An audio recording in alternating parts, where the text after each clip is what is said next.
1, 2, 3. Karate. Yeah. Defense is my specialty. It looks like a sturgeon. Combat. Back off my dick. Sex.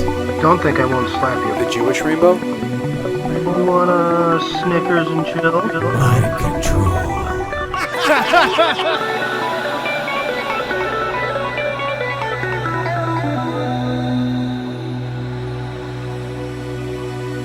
Hey everyone, welcome to the Savage Podcast. Glad to have you, motherfuckers. Fucking squeaky chair, dude. Yeah, we did. lot of handsome in this room right now. Hey Joe. Yeah. So I got you a early Christmas gift. Really? I did. What'd you get me? I got you an intern. Yes. Why? So you could fire her. Good. Good. Good. Good. She won't have a job for the next 30 seconds. We are here, the Savage Podcast. Hello, everybody. All our faithful listeners. We have a special guest today. This is our Thanksgiving special. We have the one, the only, the handsome Todd Patterson, everybody. What's going on, guys? How we doing, man? Good, man. Pumped to be in the studio. Yeah, man. This is how we do it. So you're the owner of Pride Martal Arts, or Pride Martal Arts. Correct. Pride Martial Arts Academy. Jay and I, of course, train there. You think you'd know the name? You'd think I know the name. I kind of just walk. I just walk in and start swinging. That's how I roll. Where am I? Put a bag in front of me. Why don't you talk a little bit about the history of that? How long have you had this? What got you started? Yeah, definitely. No, I'm. We've had the gym now for 8 years. Our first location we opened up in Williamsville. It's about five miles away from where we're at now. Now we're in Clarence. And, really I just worked for a couple different local gyms, and I was just really like unsatisfied with, the quality of martial arts that was coming out of the gyms. And, just overall the way, the instructors were kind of running the schools and running the business. And I was like, man, I got to just do this on my own, and, wanted to follow my own passion. I mean, I had love for the martial arts and love for teaching, and, just felt like, I had a lot to offer students and just didn't really have the right outlet, to let me do that. So, sure. Kind of had to step out of the box. And, I came from a pretty traditional background initially, starting off with, Taekwondo and, just a lot of the traditional martial artists, not that there's anything wrong with it, but, everyone's just real heavy on like, traditional. And, if you're doing Taekwondo, it's Taekwondo only. And I just always felt like, you got to have that mix. You got to have that ground game. You got to have that stand-up game. And, obviously I fell in love with the sport as well. And that just kind of pushed me in the direction of, really opening my own gym. And, it's been a hit ever since.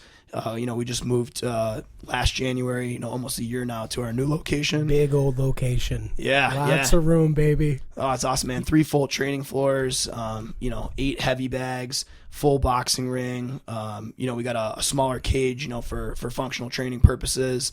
But yeah, I mean, it's awesome. We went from a 4,200 square foot, facility to start with. Now we're in a 9,300 square foot facility. So yeah, I think that's one of the more surprising things when you walk into that gym is seeing the fact that they got a boxing ring, they got all the heavy bags, they got an octagon. Yeah. And that's huge. just in the back gym. Then you got the front. I mean, there's plenty. I mean, even if you just roll in and there's not a class, you almost always have somewhere to work. Yeah, I think is all, and it's super clean.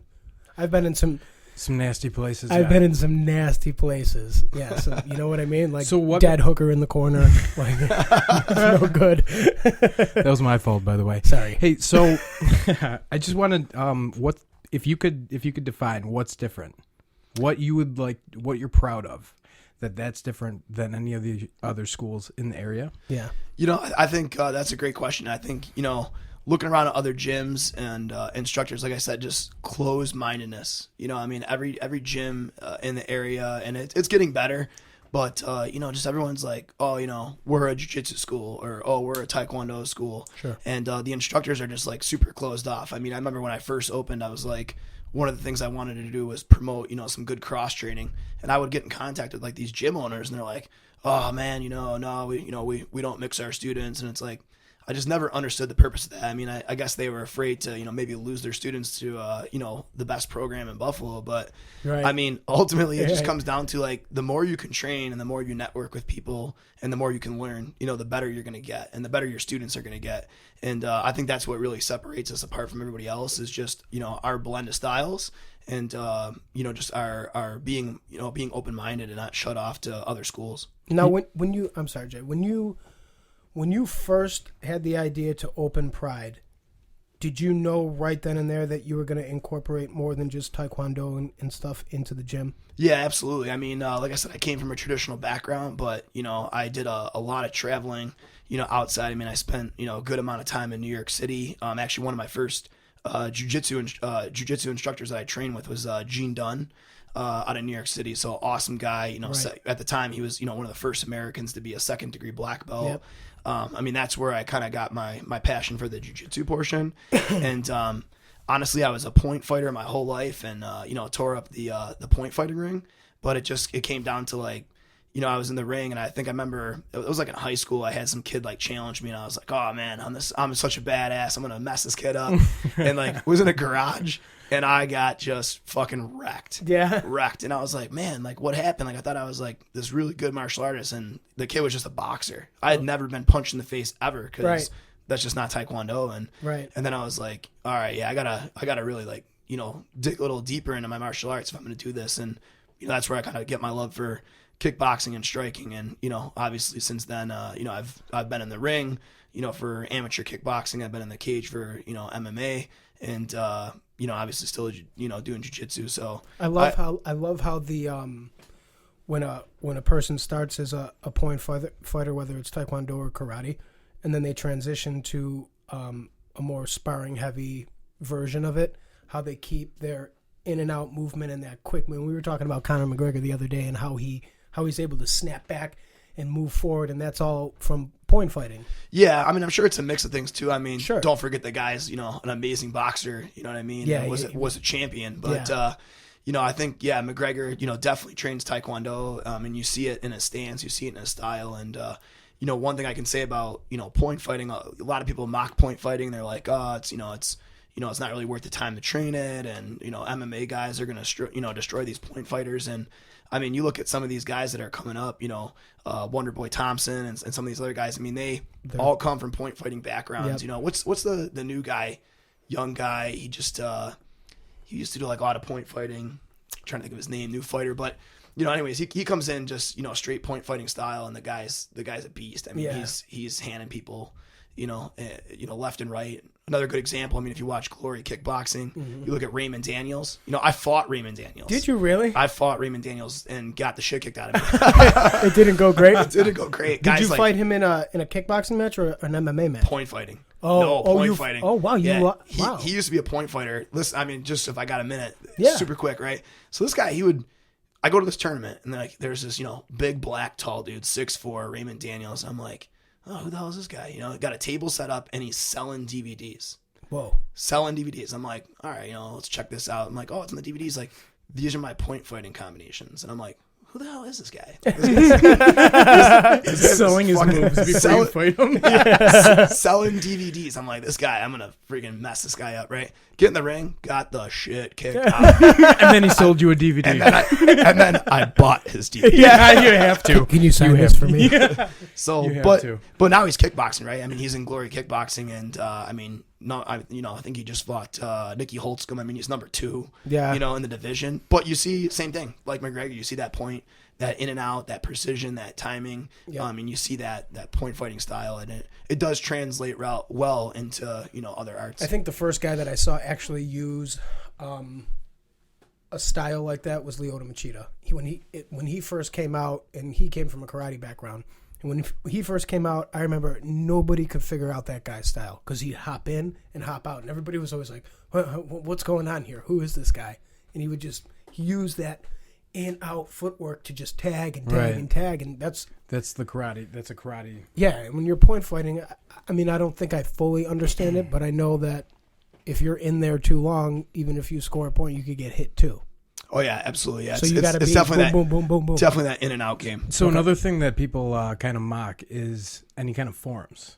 And a while ago, you posted a video which I watched and I loved it. On Taekwondo forms? Not only Taekwondo forms, any really kind of martial art forms where just the body mechanics play such a huge role in martial arts. Yeah, I got to experience that firsthand one night. I had fire. Ended up with a cracked rib. Yeah. No big deal. Yeah. No big deal. But yeah, very effective. A lot of strength, a lot of power there. I mocked the shit out of it. I'm not going to lie. That was me. Yeah. Not anymore. Yeah, I mean, I forms are some people are against them. I mean, they serve a purpose, right? I mean, they don't necessarily translate 100% into your fighting, and some of the techniques you see are definitely, they're not going to translate over right into your fighting, but it definitely creates. I think Jay hit it on the head when he said, body mechanics. It's about how you shift your weight, how you shift your balance. Making sure your left and right sides are super technical and balanced. On both sides. I mean, the same thing with you look at boxing or kickboxing. Typically you get guys fighting in one stance. I think patterns and doing forms are really representative of fighters who can use left and right side equally. Sure, so absolutely. there are definitely so many advantages to forms, and I mean they're just a great cardio workout too. So I mean it's just like if you're going to hit the bag or hit the pads, it's just another form of that conditioning. And yeah, it's like using a speed bag in boxing. Yeah, I don't care who you are. You're doing 70 moves back to back, and you're going to be sweating. Yeah, in a gi. For sure. You're going to be sweating for sure. Now I've noticed when I started at Pride, I grew up doing, I grew up practicing Taekwondo. I noticed that I could go in a left stance or a right stance, and I'm efficient in both ways. The same thing translated when I moved over to wrestling. I could go with my right foot forward or my left foot forward. I see a lot of guys come in where they can only stand with their right hand back, and they're kind of stuck in that way. Mm. And I think dominant side. They have a dominant side. Absolutely. You think it's important to obviously have both sides? Yeah. Are you fluent from? Yeah, I mean, I'm a righty, so I mean, typically I stand in an orthodox stance, but I definitely have the ability to switch to southpaw, and I think it's a huge advantage. I mean, you look at guys that are really good, whether it's Taekwondo or MMA, and that are able to switch stances. I mean, one of our coaches, Miles Jury, I mean, he's that way, right? He can fight right side and left side. Yes. And when you have one side, you only have so many looks that somebody can see, and so many angles that you can strike from. When you can, fight on both sides, you can just hit so many more different angles. And I think, I think that's what makes Miles like so unpredictable, and his style really unpredictable. I mean, you see that him switching stances up, and I think that definitely, gave him dominance, in his early career. No, now that you bring up Miles, let's talk about that for a little bit. Where did you guys start with each other? I mean, how did this whole thing, this ball get rolling? Yeah, for sure. No, I mean, it's actually a pretty cool story, right? So one of my buddies, Ross O'Donnell, who owns Fitness Kickboxing in Canada, he runs a ton of different MMA seminars, and I think it's his brother-in-law that he's actually like somehow tied with the UFC. So Ross was bringing in some really top-line guys, Faraz Sahabi. He was bringing in Faraz. Yeah, Matt Hughes. He was bringing in Jake Shields, a couple different guys. So I was hitting all these seminars, and I just happened to be at a seminar one day, and it wasn't for Miles. It was like for somebody else. And, of course, like Miles was the only guy in the room that didn't have a partner. And, so they ended up, it was like me and him, and he walked up and he's like, "Oh, hey bro, you want to be partners?" And I'm like thinking like, "Oh man, who's this tool? Wants to be partners with me." And I was like, all right, I'll give it a shot. So we started like talking, and told me his name, and this was still when Miles was kind of like an up and comer. He hadn't really fought any major headliner names, and so we're like training like through this whole seminar, and like I leave the seminar still not knowing that I was partnered with like this guy in the UFC. Wow. So like he leaves the seminar, and it's like me and Ross, and he's like, "Yeah, what'd you think of Miles? Like he's such a nice guy, can't believe he made it to the UFC." And I'm like, "What? What just happened?" I was like, "Wait a minute." And he's like, "Yeah, dude, he's in the UFC, just, signed a contract, and, he's fighting for them now, and he's going to be fighting." At that time, he was in the lightweight division, 155. Yeah, he dropped to 145. Yeah, kid's a beast, man. But, so that's how I met Miles, and, ended up, we just, exchanged numbers at the end, to hook up for, some training stuff, and next thing I knew, he was calling me like, hey, dude, let's get in the gym and train. So I brought him down for a couple seminars, and, students loved it. I mean, they loved his program. They loved his style. They loved what he had to show. So I talked to Miles. I'm like, dude, we got to come up with some type of program, where we can sell you. You know what I mean? We can sell your style. And he's like, yeah, we're working on it. So Ryan Haas, who's his agent and manager, basically we came up with Jury Jiu-Jitsu, and I should say Miles came up with it, but we promote it. We're one of his affiliate schools. Sure. And the styles, dominating. I mean, the Jits program's great. I mean, it's all based on Miles' style. Our guys going to tournaments and, we're dominating, and the program is really new. So, I mean, it's, some tournaments we're going to, you get guys who have been white belts or blue belts for a year or 2 years, and, our white belts are tapping them out, first round. So it's, I think the style speaks for itself. And I think, Miles, his training, shows. Sure. Yeah. He's a really nice guy. He's a great guy. Handsome. Handsome, too. Surrounded by handsome men. Okay, so now, have you ever done? This is something I wanted to ask you. Have you ever actually had any boxing training? No, not straight boxing. I was just kickboxing. I mean, it's obviously has it in there, but definitely different. But yeah, I've been actually thinking about picking up some boxing lessons. Obviously, I listen to the podcast and. Looking at maybe checking out Goomba's boxing. So great gym. Yeah. Great gym. Yeah. Joe's a great guy. He's a great guy. Really he reminds me a lot of you, the way that he really focuses, really works with you. If he sees you doing something off and comes and corrects you and makes sure that you're doing it right. I like that. He's a great guy. No, I mean, I've heard great things about the gym, and, I've definitely been looking at, maybe doing a little bit there just to, kind of tighten up my striking game for sure. Cody swears by that place. He loves it there. Yeah, he doesn't listen to anyone though. He just goes there and starts hitting bags, and everyone's like, "God, stay away from that guy." Dude, listen, like I said, I sparred a lot of good guys, and I've had the privilege to train with some good guys, and I've fought some guys, and I've done great, and I've fought some guys and got the shit kicked out of me. Cody is one of those guys, man. You get in the ring with, and it's like, who the fuck is this guy? that kid. I mean, shout out to Cody. I mean, that kid is a different mold, man. That kid is a beast. I mean, is. Ex-Marine, right? Yeah, ex-Marine. Yeah, he's got a mindset that's like a stone wall. And he's just go. I mean, like, I've hit that kid, and I mean, vice versa. But, the one time I think I hit him, I mean, it was like, he just looked at me, and I was like, fuck. But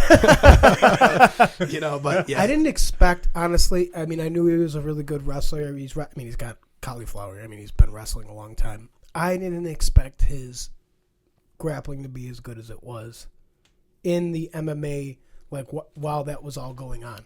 Yeah, I think the biggest thing with him, man, it's like, like I said, I've had a few times to spar or even roll with like Cody, and I mean, I'm a big guy, right? I walk around probably 210, 215, and you wear it well. I try, got to cut that weight though for sure.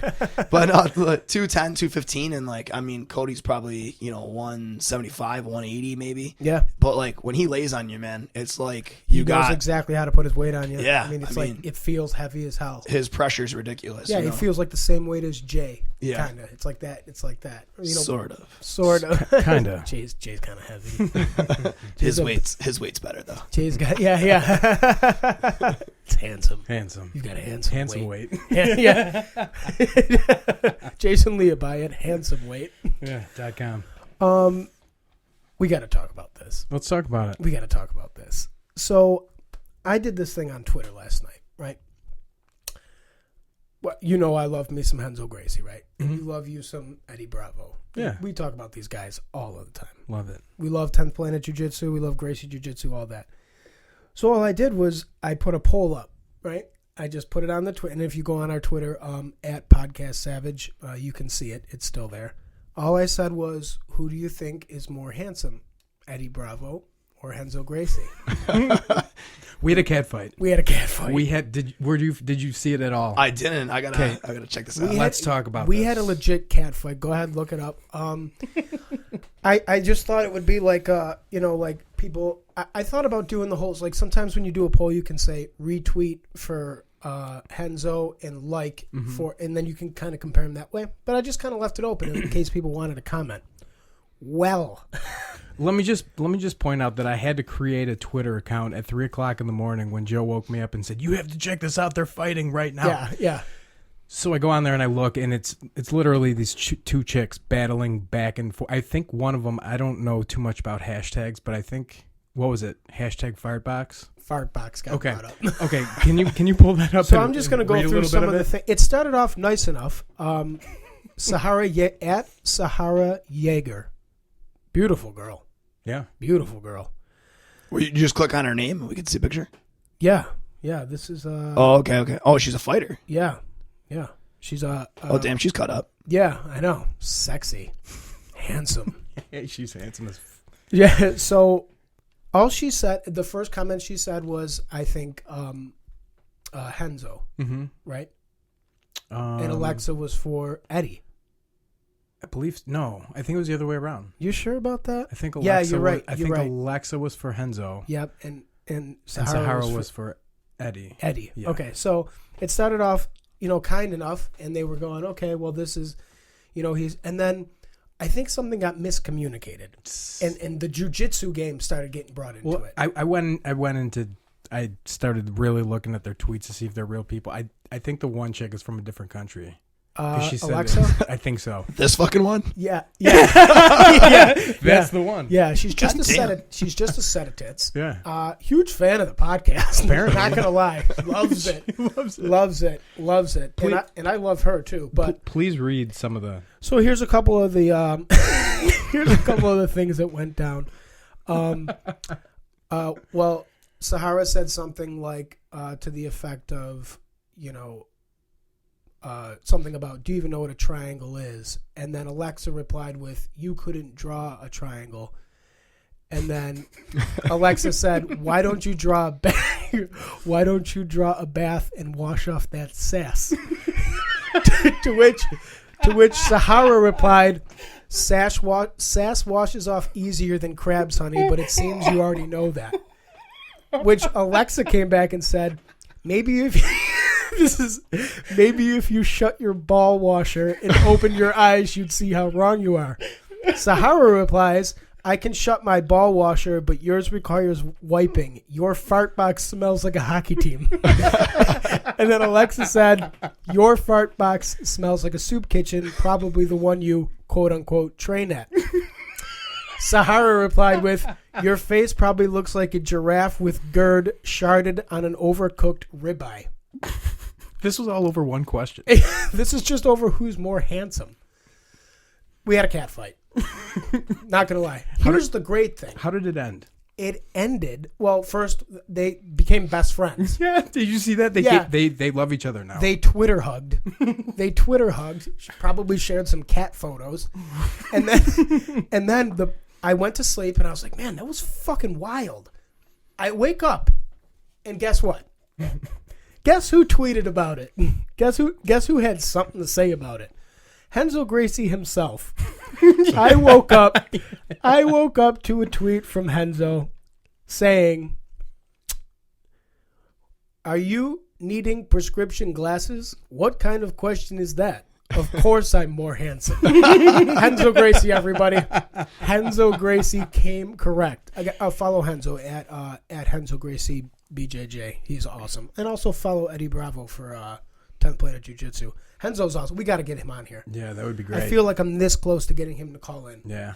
Handsome guy. Yeah, if you're listening to this podcast, please follow him, first of all, and then if you want to push him our way, that'd be wonderful. I love how these, and Todd's the same way, I'm sure Miles is some way, but these guys that have been in the fight game for so long, they have all these metaphors and wiseness about them, even the younger guys. And we were watching a YouTube video today. Yes. And Henzo said something along the lines of, it was his 6 points of a good life.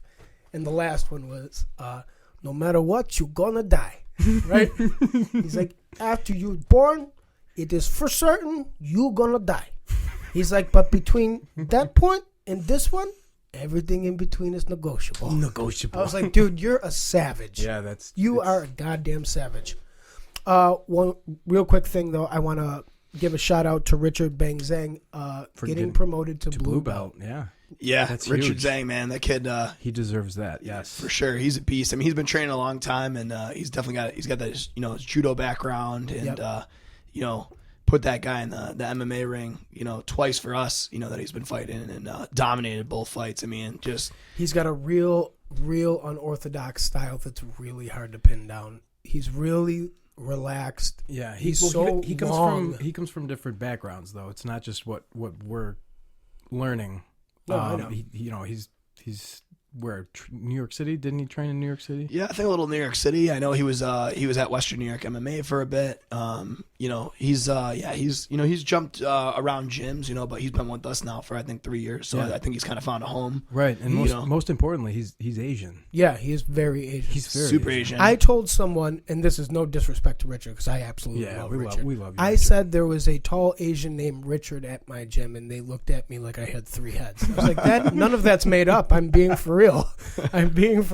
He is probably one of the most focused guys I've ever seen. Yeah. Even when there's teaching going on, we're drilling, that dude is in his own headspace, constantly thinking, constantly posturing himself. He straightened my back the other day.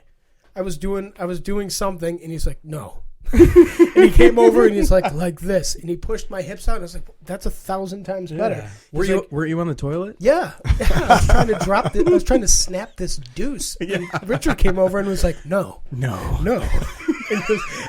And put his soft hands on my lower back, and it was like, pow, boom, aligned. Like I said though, man, that kid, he's a beast, hard worker, and definitely deserves his blue belt. So I was happy to promote him. How long, from what you know, how long has he been doing jiu-jitsu? Oh man, I think Richard started training when he was like a teenager. So I mean, I can't say specifically, but I mean, I know he's been in our program for like 3 years. And like we're just not easy to promote people, and he took some time off, just to focus on his fighting. So he wasn't necessarily just doing his jiu-jitsu, but now that he's been a little out of the fight game, taking some time off, he's been more focused on his jiu-jitsu. But I would say he's got it at least 5 years, 8 years of jiu-jitsu. Yeah. Cool. So when you say, oh, well, why is he only a blue belt? But like I said, the fight game, I mean, he was real focused on that for a long time. So. I mean, I'm in favor of schools that don't just hand out belts like they're candy. Right. I mean, you gotta really work. You can tell the difference between a school that just throws belts out and we call that the McDojo. Yeah, we call that the McDojo. Yep. And you can get fries with that shit. Yeah. It's like there's a huge difference between being, a purple belt from so and you're like, oh, I got my purple belt in 3 years, and it's like, dude, no, you didn't. No, you know what I mean? To being able to say I'm a Hickson Gracie purple belt. Right. It's a way different thing. Right. You earned that fucking belt. Yeah. There's no two ways about it. What else? I wanted to ask you another question. We were talking. I wanted to get everybody's thoughts on this because this was huge on Twitter, and I weighed in on it. Jay's weighed in on it. I don't know if I've talked to you about this yet, but a lot of people want to see Conor McGregor and Floyd Mayweather fight. Okay. Mm-hmm. Now, let's forget the end. Both of them talk way too much trash. Both of them are full of themselves. Rightly so. They're two of the best in the world. But if we take all that away and we just go down to fighting, it used to be, I would say, well, in a boxing match, Conor's not going to be able to last. But I haven't seen Floyd actually hurt someone in a long time. I've seen him dance. And on top of that, Conor's getting used to getting hit by guys who can hit with a 4-ounce glove. I mean, you blow that up to, what is it, 12? I mean, I think 10 or 12. I'm not sure what, for professional boxing, but... it's 10 or 12, I think, for that. I got to say probably 12. Probably 12-ounce gloves. And what I said to Jay the other day was, if it goes the distance... If it goes 12 rounds... It's Floyd by decision, for sure. Mayweather all day. For sure. Points, yeah. But I don't know if Floyd's still standing if he touches him with that left hand. Yeah. I don't know. What do you think? I mean, so we're talking just a straight boxing match? Yep. Straight boxing. Just straight boxing. Get them both in the rings. I mean, I don't get me wrong. I love McGregor, and I'm a huge McGregor fan, and I think the guy is great for the sport. But I say Floyd Mayweather takes it all day. Yeah. Yeah. I mean, I think you say like, oh, you haven't seen Floyd hurt somebody, and to be honest, like I think the guy is that good that he just doesn't have to. Yeah. Like the guy gets in the ring, and I mean, you look at some of Floyd's fights.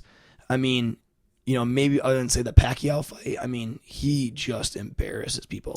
And it's not like he's beating people like His boxing with is like, extraordinary. I mean, he's not beating people with like these great combinations or, putting together and tuning them up. I mean, he's tuning people up with jabs. Yeah. You know what I mean? The guy's tuning up people with Pretty goddamn 1-2s. elusive. Yeah, he's basics. elusive. And the angles that he throws him from are insane. But that's all points, though. You're going based off points. Now turn it into I'm going to knock you out fight. Now what do you think? I still say, Floyd Mayweather is going to take it. McGregor is a much bigger man. Let him have his opinion. No. No. Yeah. You're wrong. Like I said, I mean, I do think, stylistically, and I mean, I think, the gloves, I mean, I think you make a valid point of, 4-ounce gloves, for MMA versus, I mean, don't get me wrong, McGregor obviously can get hit by a truck and keep moving. But, I mean, has Mayweather been knocked out? No, but I don't think he's... I don't think people can even touch the guy. I think he's that elusive. I think he's that good. So, that's a good point. I mean, don't get me wrong. McGregor, he's got great precision and timing too. I mean, we see that, across the board. But, I mean, he's... you're looking at a guy who's been beat versus a guy who hasn't been beat. I'm looking at that time that Mosley almost got him in that second round of the Sugar Shane Mosley fight. He got tagged and Mayweather's knee hit. And I'm just thinking if that was Conor's left hand, I don't know if he'd still be there. It was just one mistake. Let me set up new parameters. Street fight. Oh my God, All that's not goes. even. That's not, I just want to hear it. I just want to hear. that would be. I just want to hear. Mayweather would just pull out a gun, bro. Come on. Oh, he's right. He's right. Shots fired, everybody. There it is. There it is. Shots fired. Shots fired. Look at the waves. Yeah. That's how many shots were just fired. We just clipped. Yeah. No pun intended. Pun intended. Pun intended. But no, I mean, I think that's why I say, is it just boxing? I mean, if you flow, I know obviously Floyd, hasn't trained for it, but if you say, hey, we're gonna do an MMA fight, I mean, hands down, it's gonna be McGregor. I mean, stylistically, I mean, the guy's got so many more weapons, right? I mean, Floyd is one dimensional. You know what I mean? He's got one dimension. He's one dimensional, but yeah, boxing. But I mean, I think that guy's boxing. Can we say that? Can we agree on this? McGregor would do better in a boxing match against Floyd than Floyd would do in an MMA match against McGregor. 100%. Yeah, I think 100%. I can agree on that. Yeah, because people talk shit about Conor's ground game. I don't understand why Alvarez couldn't take him down, but the guy's got sick jitsu. Yeah, I know. People talk shit because he got tapped by one of the best guys in the game, Nate Diaz. And I mean, come on, let's look back at that fight. Do you really think Diaz was winning that fight at all? No, he was getting murked. He was getting the shit kicked out of him. Yeah, the guy's face was trash. I mean, Diaz is just a fucking strong dude. I mean, no one's knocking that guy out, right? No. You know what I mean? But it's like that guy was getting fucked up the whole time. The whole time. He was getting he fucked up. I mean, don't get me wrong. And props to Diaz. He punched McGregor and got him wobbly and took position. But I think his cardio had a lot to do with it too. When McGregor was a little tired, and when your cardio goes, those hits take a lot more out of you. And sure. Again, I mean, I know we've talked about it, but I mean, on the podcast, I mean, just to shoot off too, I mean, you're talking about a guy who was fucking walking around at 145, 155, and now he's jumping up and he's, fuck weight. I don't give a shit about weight. I mean, Diaz was coming in saying like, oh, I can't make 155. And McGregor's like, I don't give a fuck what his weight is. I don't give a fuck what his weight is, man. He doesn't give a fuck, dude. Yeah. That's why I love him. That's why I love him. And right. I mean, and he backs it up, right? So I mean, and I think the guy, even though, he talks a lot of trash, I mean, after the fight, I mean, he was still pretty respectful. He was still pretty humble and was like, he caught me. He was the better fighter. But, I mean, I think hands down, I mean, I would like to see a rematch, actually. To go back and to lose that fight at that weight and to go back and say, I want it again at 170 still, instead of saying, hey, maybe he should come down to 155. That took a lot of fucking balls. I think that gets overlooked. He didn't say to Diaz, well, he beat me at 170.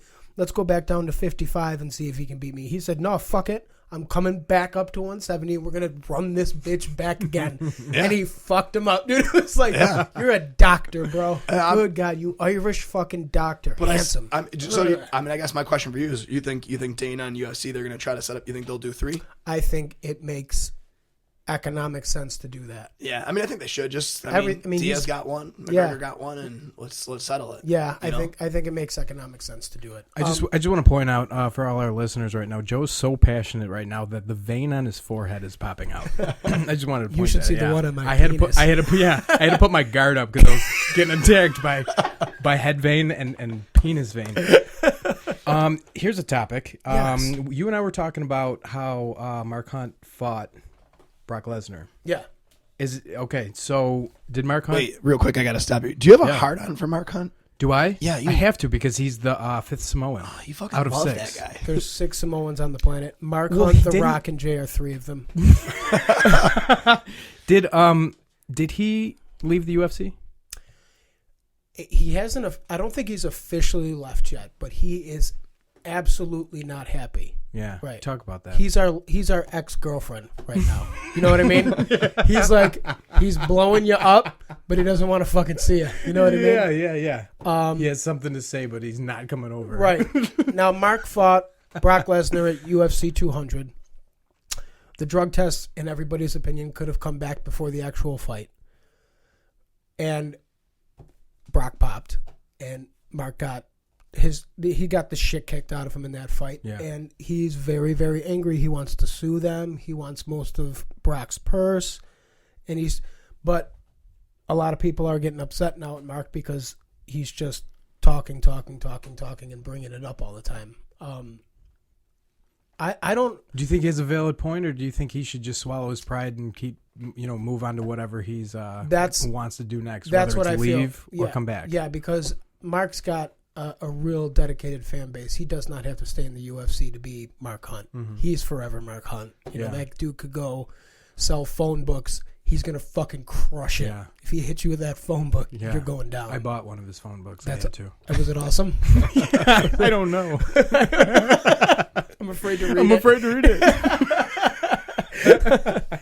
Yeah, so that's an icky subject. I don't really like talking about the drug testing because, in my opinion, everybody's on some kind of performance. If you train, that's performance enhancing. Where do you fucking draw the line? You got all these things.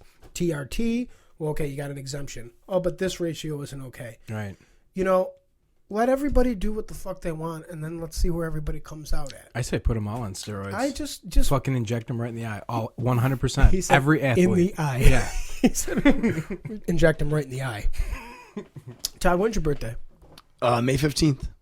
So that makes him a Taurus. You're Taurus. He's a Ford Taurus.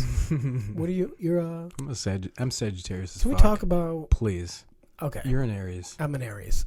Now, traditionally, we have the greatest bond Yeah. of any sign. Yep. Sagittarius. Wait, you two together? Yes. Or Aries in general? Aries and Sagittarius have the tightest bond Tight.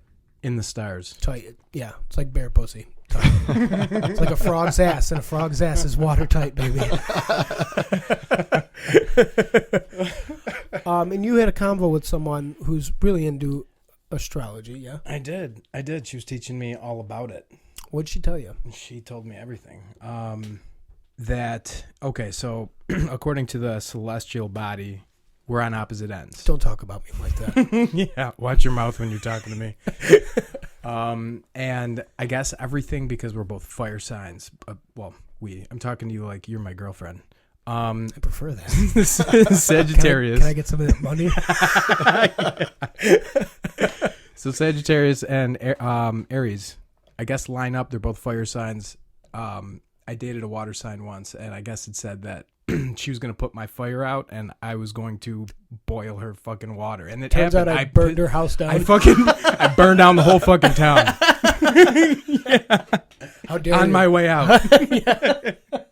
I knee-barred her on the way out. Yeah, that's interesting. Yes.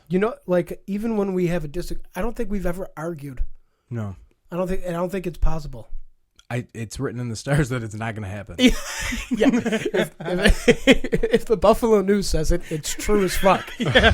Fuck, man. That's where I get all my information. Now, Todd's a Taurus. Yeah. Which is that a water sign? It's an earth element. That's Earth. Yeah. Earth tones. That's where he gets that earthy voice. I just want to point out that every time we get close to the mic and go, yeah, that's actually a Todd simulation. Yeah. I've been doing that since I met him. That was one of the reasons I signed up. When I came into Pride, I was like, man, they got great martial arts, but who is that Sex Panther? Yeah. It's like, goddamn, he had hair. I'm not even going to lie. And this is honest to God truth. This isn't even a joke. The first time I trained there and I walked back and I saw him, I was like, God damn, he's handsome as fuck. I was like, and then he called me over. He was like, why don't you, let's roll. See what you got. I was like, shit. I was like, God damn, he's all sweaty. Yeah. Still smells great. How do I roll with a boner? Yeah. What's in his hair? Yeah, I did the weird, like you do the weird hug when you're hugging a chick and I did the weird guard. I was like, I don't want to fully go into his guard. Yeah, right the now. middle school hug. Yeah. Gave it a side hip. Yeah.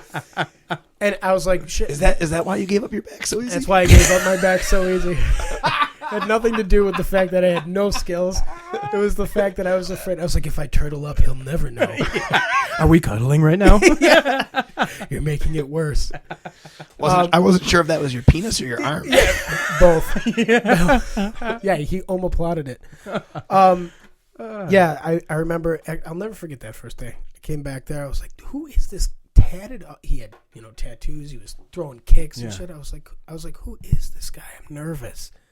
He had that raspy voice. I was like, wow. Yeah. We have to get this before he leaves, but there were two things that always caught my attention. You could be walking in at any time, and from the second dojang in the back, Yeah. all you can hear is time. That's the greatest. Do you notice that no matter what you're doing now? Master Patterson is in the back teaching kickboxing. You're doing jiu-jitsu up in the front. He calls time back there. You stop. Yeah, everyone just stops. We're like, Right. wait a minute, was that it? Everybody chill. Everybody chill. Yeah, it's like a fire alarm. Everybody chill. And then I'll be talking to Nancy and he'll be teaching the kids, as long as Nancy's not answering phones like she should be. I'll be talking to Nancy and Master P will be up with the kids. And as soon as he says crisscross applesauce, I'm in position. Yeah. Boom. Legs crossed. Crisscross applesauce. It's nice. It's such a manly thing to say about and those kids are like, boom, right away.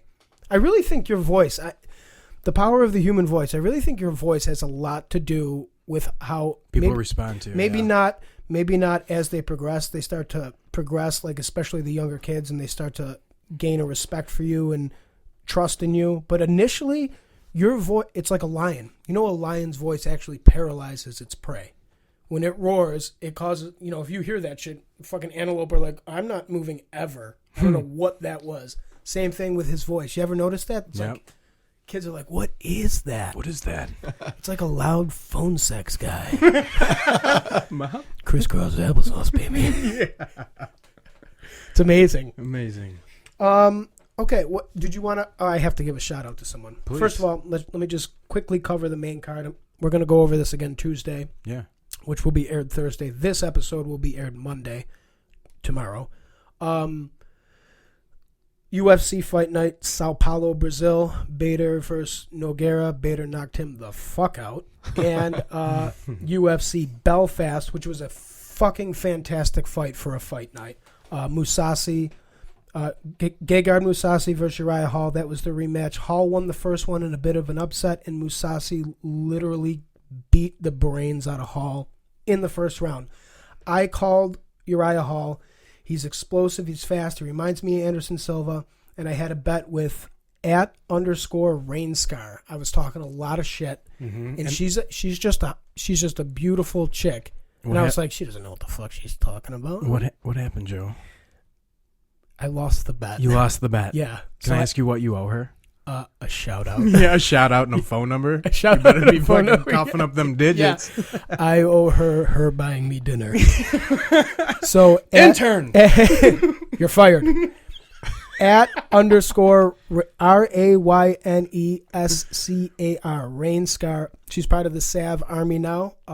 Cool girl. No, obviously knows more than me. Shit. She called it. So I just wanted to give a shout out to her. And is there anything else you wanted to cover? Because I got some great... You got something? Yeah. I want to say, what are your thoughts on Uriah Hall?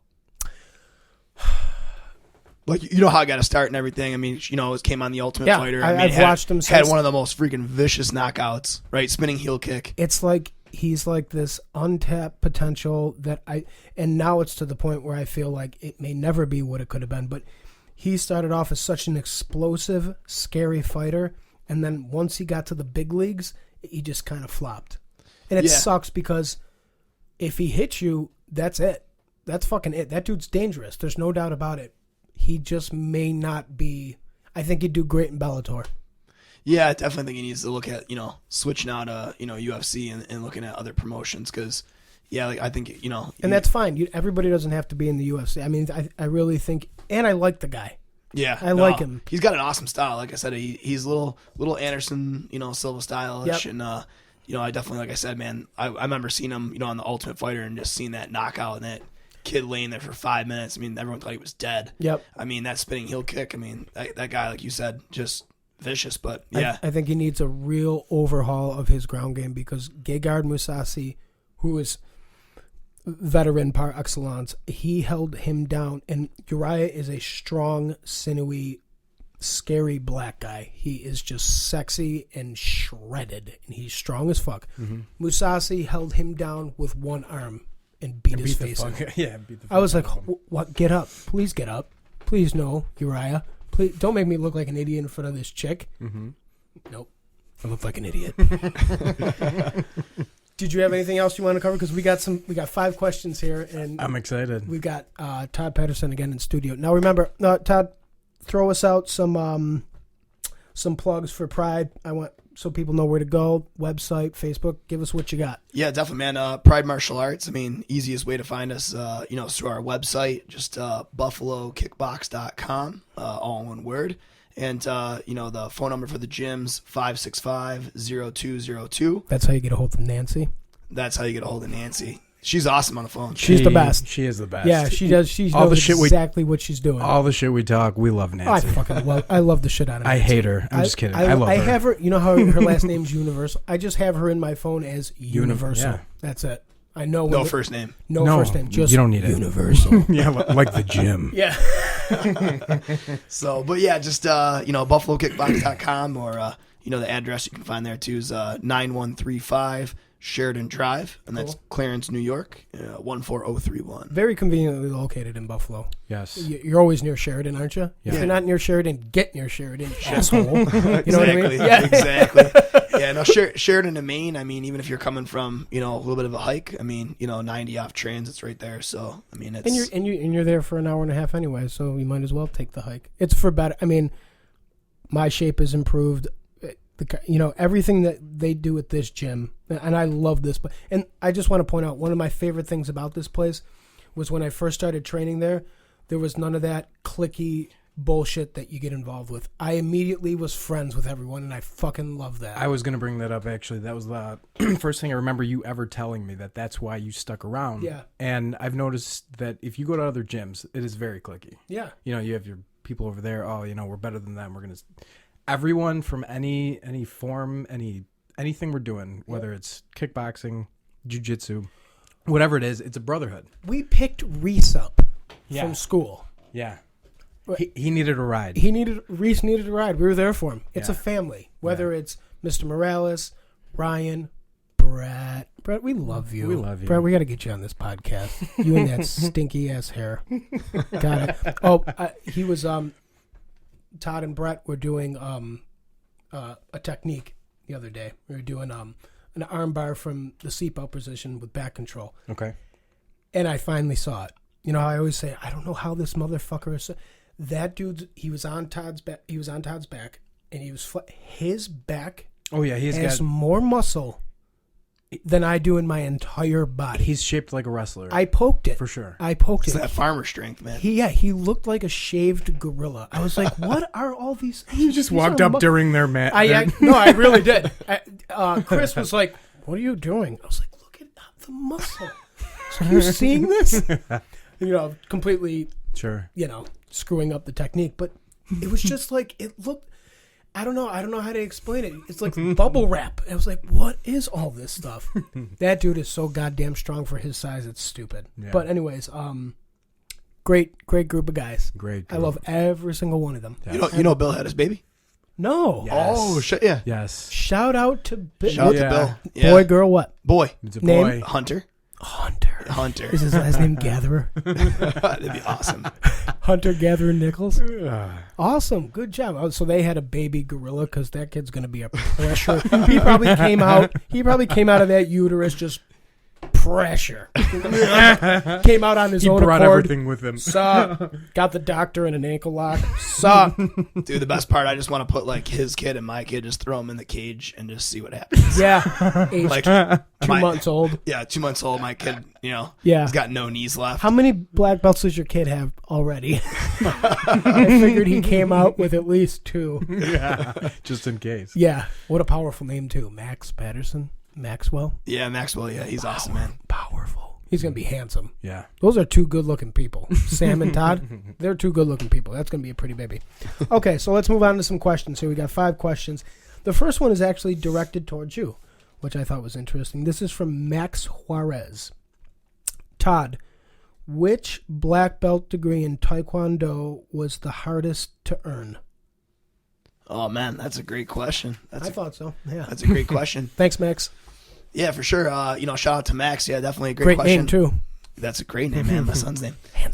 Yeah, that's a tough one. I mean, I think each level is significant, for its own thing. I mean, I guess if I had to pick one, and then I'm going to kind of highlight a second one, I really think, your first degree, right? I mean, getting your first black belt is, I think, one of the hardest things, because once you're a black belt, you kind of see the bigger picture, right? When you're a white belt or yellow belt or green belt coming up through the system, it's tough to kind of see where you're going, right? You're like learning all these moves and you're like, why the hell am I learning this? How is this going to help me? And Right. it doesn't really all click until, you put that belt around your waist and like they say, I mean, once you get that black belt, it's really the beginning. Yeah. I heard a great quote like a week ago. They were saying about, any kind of martial art really is like, you look at the ocean and it's like you're walking on the beach and you're walking on the ocean and you get to, did I hear that from you? Yeah, you heard it from the Savage Podcast, Oh. baby. I was like, fuck, where did I hear?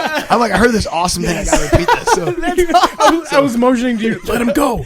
Joe, let him go. He's quoting us. Kind of. Super excited. so yeah, no, like I fucking, yeah, I know that I heard that somewhere, right? So, Yeah. Hicks and Gracie. I think that's Gracie. fucking awesome, man. I mean, you're walking the beach, right? And just kind of recap and, obviously, you're walking on the sand, you get to the water, and the water's like after you get your black belt, right? You just begin to learn. Right, and that's so true. So, for Max, I think getting your first degree is definitely the toughest, just because it's so much time put in, 4 or 5 years, for a Taekwondo black belt, 10, 12 years for a Jiu-Jitsu black belt.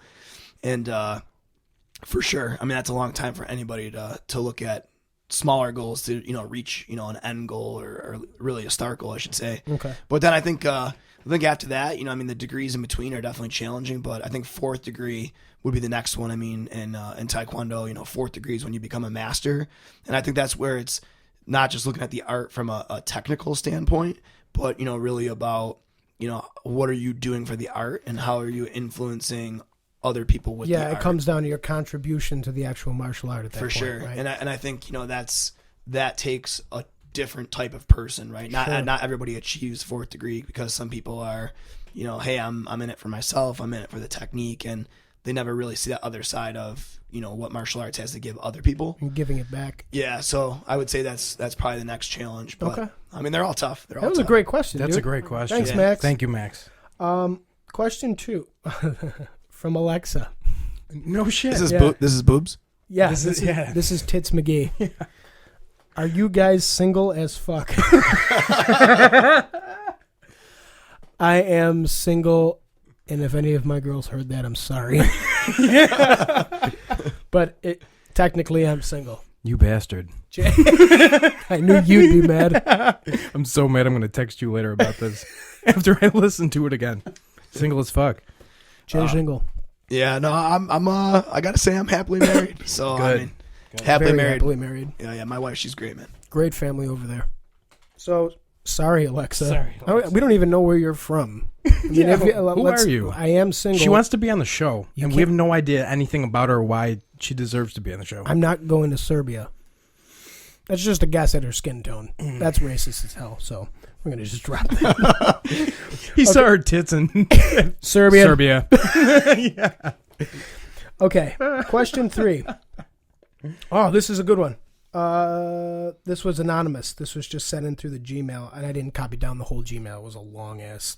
Sorry. So if this was you and you're on Twitter or Snapchat, shout us out and we'll try to hook you up. But question 3 is, what are all of your guys' pet peeves? That's good. That's a good one. Training pet peeves or just in general? Let's go general. Let's go general, and then training.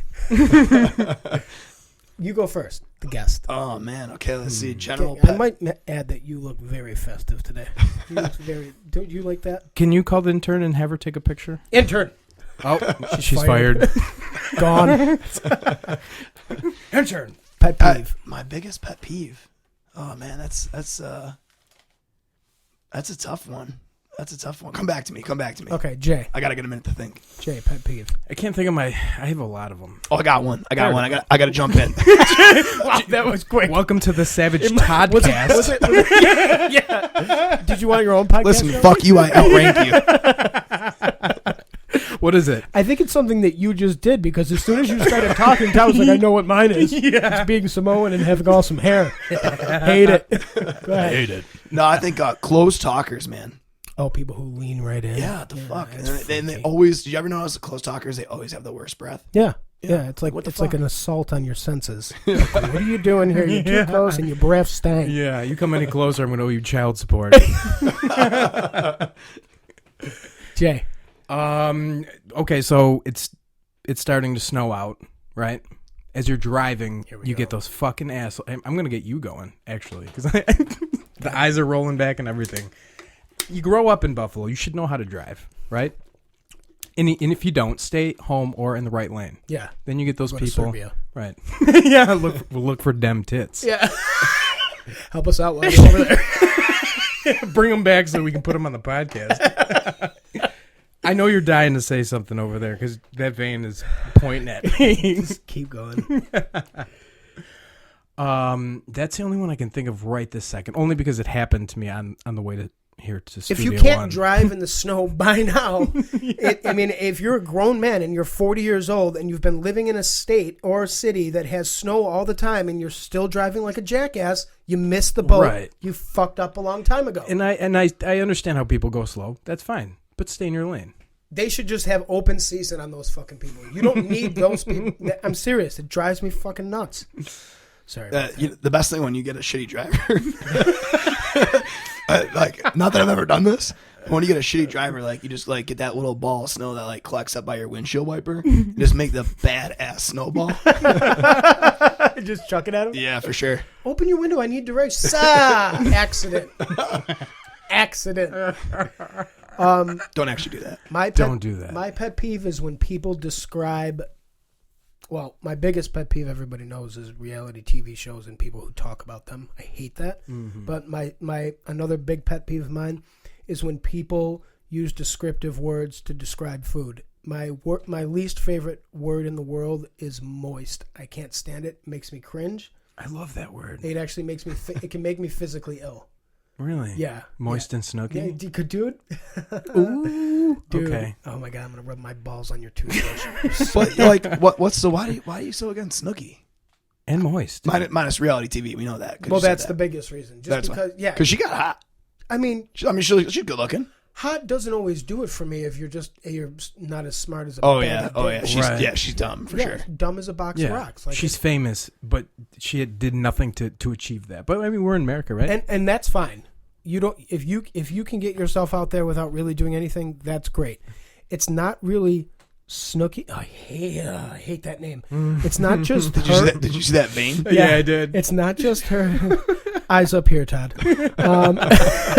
It's Got it. it's not her. It's when people take a large portion out of their day to talk about a reality show. I can think of nothing. You might as well come up to me and go, "What do you think the weather's going to be like?" Or, "What about the gas prices?"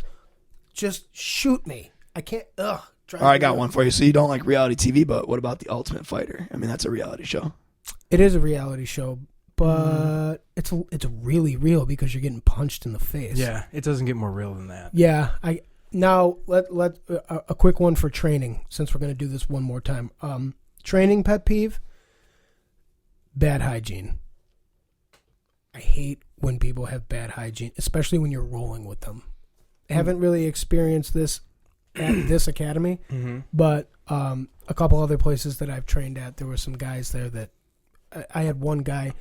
He left his gi, which was sweaty, overnight in his car, and came. He was like, "Oh, my gi's frozen because I sweat in it." I was like, "Dude, you're gonna give us ringworm, dude." He left his gi in the winter overnight in his car, and it was so sweaty that it became a solid block of parasite.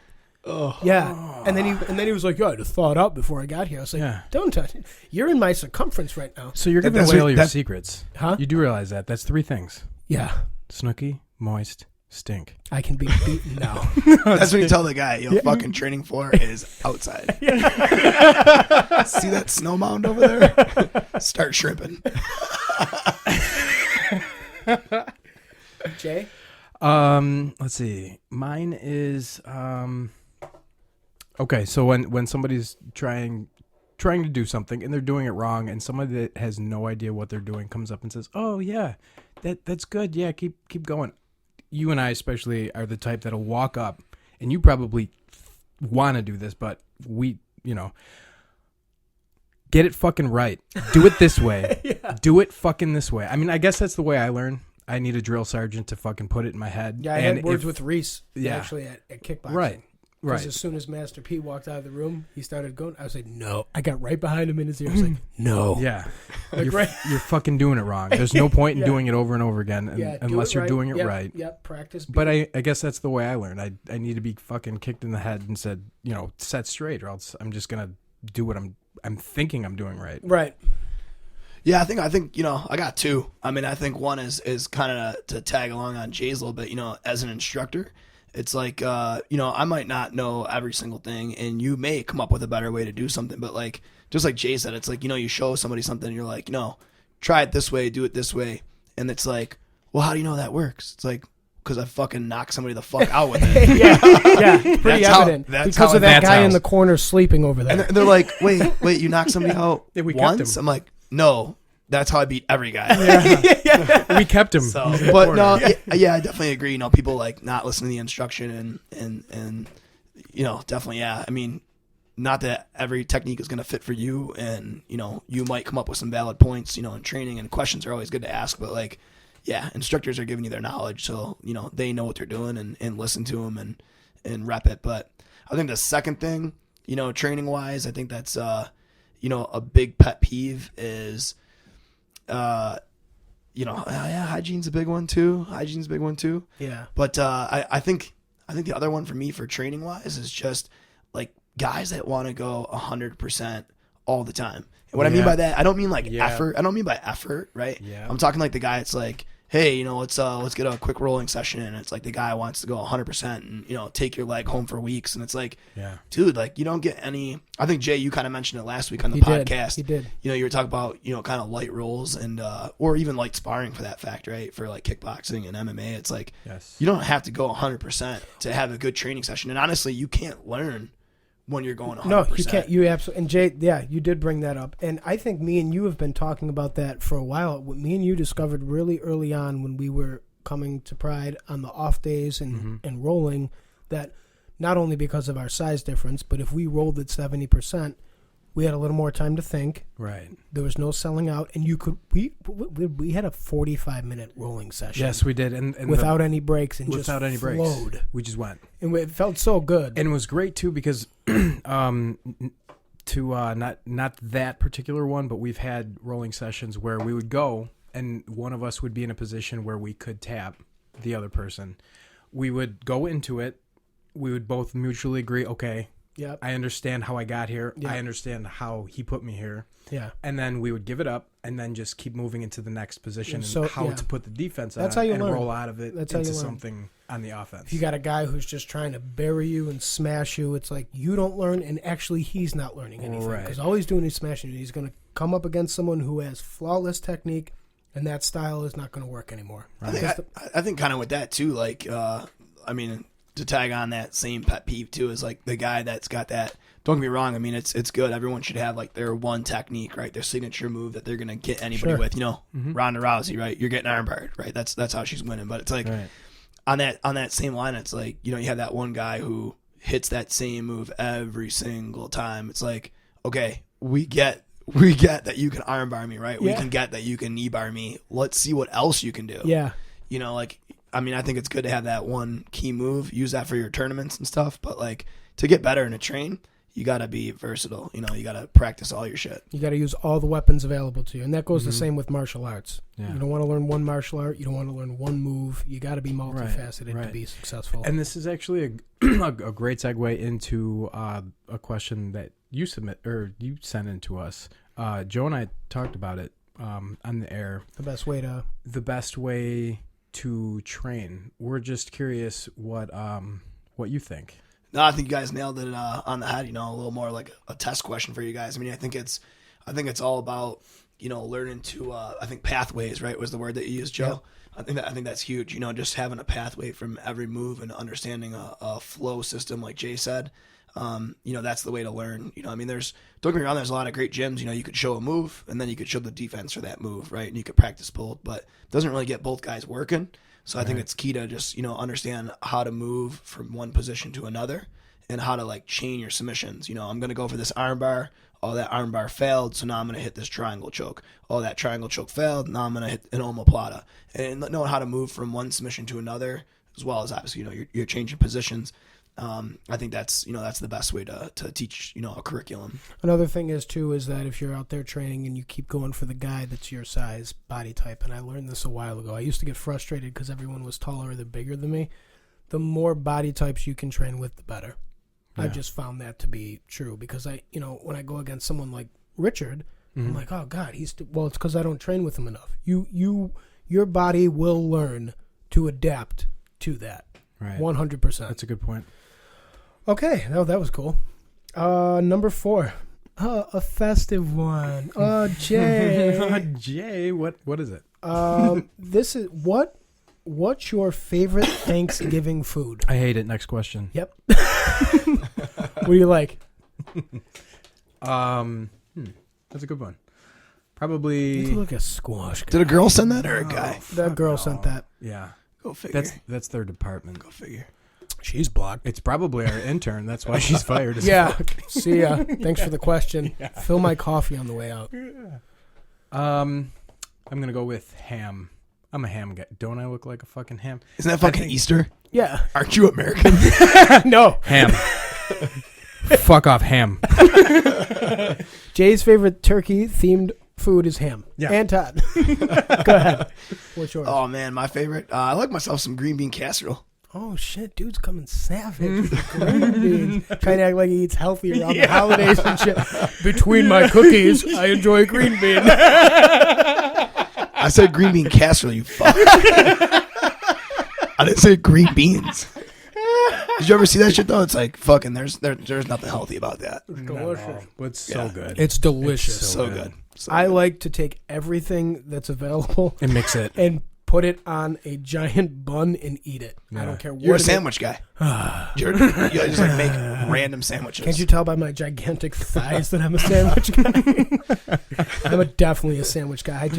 I remember one time I was like a poor single dude, and like I think I got somebody's fucking leftovers. It wasn't even my own shit that I cooked.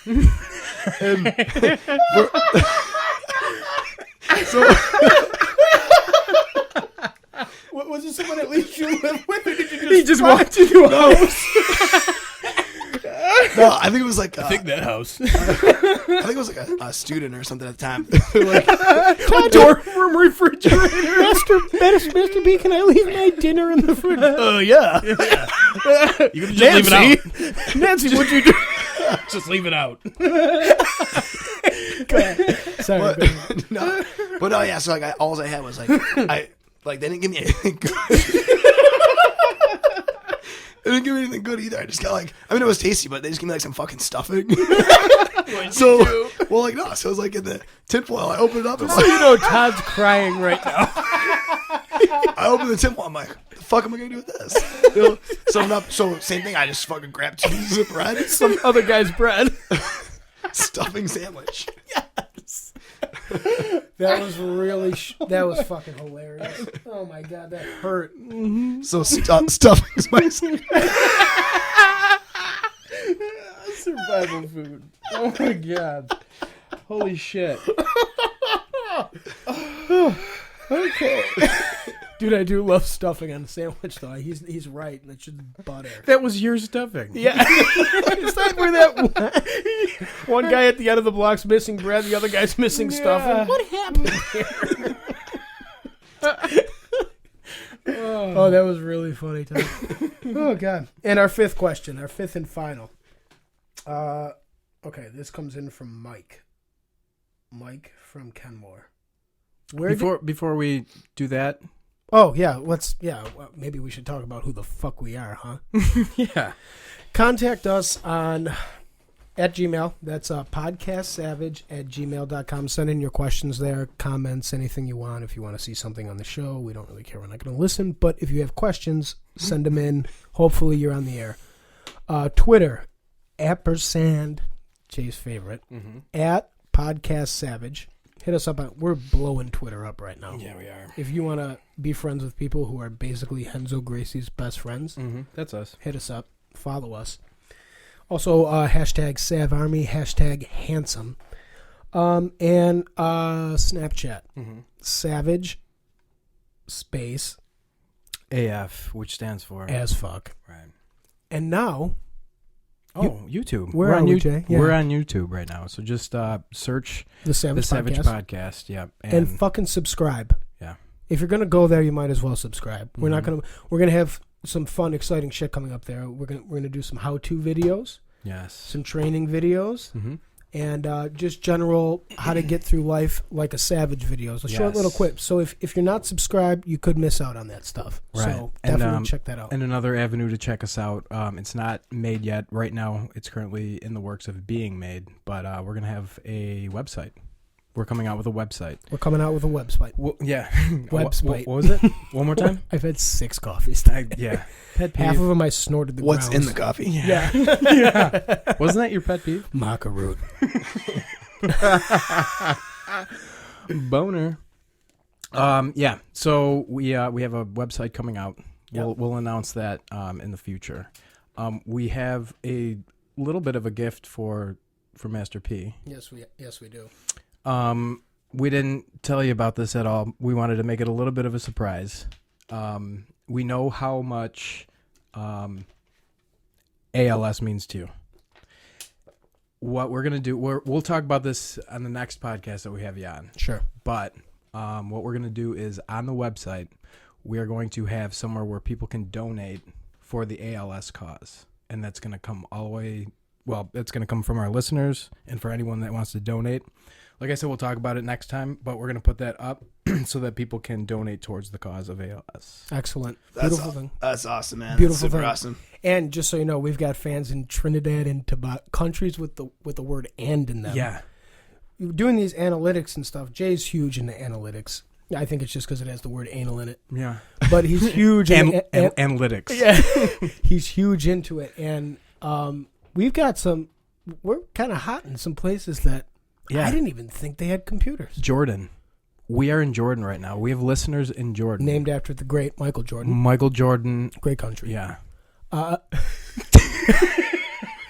Sorry, Jordan. We just offended you. And I'm talking to Michael. Yeah. Jordan, Trinidad, and Tobago. Yeah, that's one country, by the way. For everybody out there, that we're not naming 2 successive countries. That's the name of the country. Yeah. It's got an "and" in it. Where else? Didn't we have another funky one? Yeah, we have a bunch of funky ones. I'll mention it next time. I'll have to put the list up, but we're starting to go worldwide. Yeah, we're trying to hit all 196 countries. Now, I know that not all 196 countries have things like radios, Yeah. healthcare, and some people. I don't think there's some of these countries don't even have people. Yeah, in them. not anymore. But we're going to be big there. Yeah. We're going to be huge in those countries. Okay, so yeah, hit us up. You know all the avenues now. If you don't know, you better ask somebody. So, How about Facebook? fuck Facebook. Fuck Facebook. Fuck. I've got one. Dude, I think I think you got to really think that. I think you got to rethink that, man. Well, let's talk about that. Let's talk about Let's it. go there for a minute. Just quick. Let's do it. You know, No. Now that that's done, all right, next question. No. Talk to us about it. No, man, Facebook, I think if you're looking, business-wise, man, I think that's a big demographic, that you guys should definitely consider. okay. Okay. Yeah. Done with that question. Considered denied. Also, T-shirts. I think you need T-shirts. T-shirts are coming. T-shirts are definitely coming. T-shirts are coming. We're on You- that T-shirt. You only get one if you're gorgeous, though. Yeah, so us three will get all of them. Yeah, you're gonna have to apply for them. yeah, you're gonna have to apply on our website for one. You can only get Have you 9 thought about plus. design and all that? Have you seen our logo? Yeah. Yeah, it's pretty sweet, isn't it? Yeah, It it's says sick. Tap. Jay, I gotta hand it to him, man. Brilliant. When he sent that to me, oh god, I don't think I left the bathroom for 6 days. Yeah, it came out good. Yeah, it's awesome. I think that's gonna go The shirt or Joe shit? both. Yeah, that's gonna be on the back. The logo is great. I think it makes a great sticker, a great magnet, a great business card, a great hat. I think a patch for your gi. I think it works. That simple black and white, the Savage Podcast. It's gorgeous. I love it. Thank you. Look how he just fucking self-promoted himself for a jiu-jitsu patch. That's fucking. You see that? That's awesome. I loved that? it. Good marketing. We already have them made. Good marketing. Yeah, it's the power of persuasion. I'm gonna come in fucking tomorrow Monday for fucking gi day, and everyone's gonna have podcast patches. Brett's gonna have 70 of them. Brett's pants will be made out of Podcast Savage. Guys, check it out. Oh, that's a good idea, man. Okay, question number 5, the fifth and final question. Where did Black Friday get its name? Do you know? I don't. You don't? Well, no, I don't. This is interesting. Okay. Do you know the answer? Fuck Yeah, we of know course. the We do all answer. our Hold on, research. let me get my notes. I'll get There's mine. 3 things on the page, and one of them is pet peeve spelled wrong. Yeah. Not surprised, motherfucker. Yeah. Okay. Do you wanna? Yeah, I'm just gonna. I'm quickly gonna bring up. Please. And it's not a huge part of it, but and again, they were just like an initial stepping stone. But you got to hand it to the Sherpas. They did a huge thing. Yeah. They definitely paved the way, Yeah. but it's unfortunate that they had to go to the top of a mountain to come up with this concept. All of them perished too. Which mountain was this? No, it's a mountain in Nepal. I'm not sure. Maybe K1, K2. K2? Yeah, it might be K2. The Everglades? Yeah. Yeah. Well, first it started off with the whole campaign of Black Friday Matters Too. Have you heard that? You haven't heard of this? I have. Black Friday Matters Too. Okay. And they're trying to transition into we can't after Trump became president, he's trying to go for more of a African American Friday. African American Friday. We're trying to transition. Can you help me out here, Joe? Why are you crying? This is true. You can Google this shit. Those Sherpas lost their lives though. Fuck them Sherpas. Bringing that cost to the top of K2 was the big.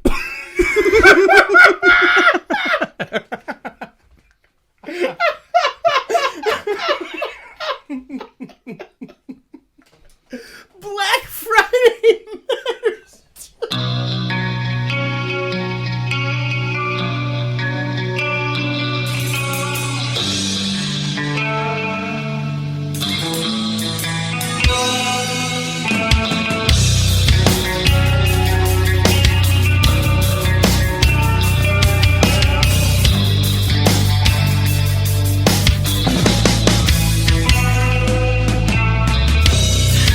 Look up and see the light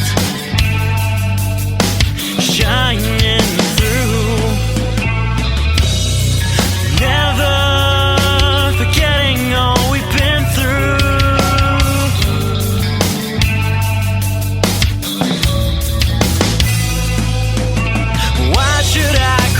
astronaut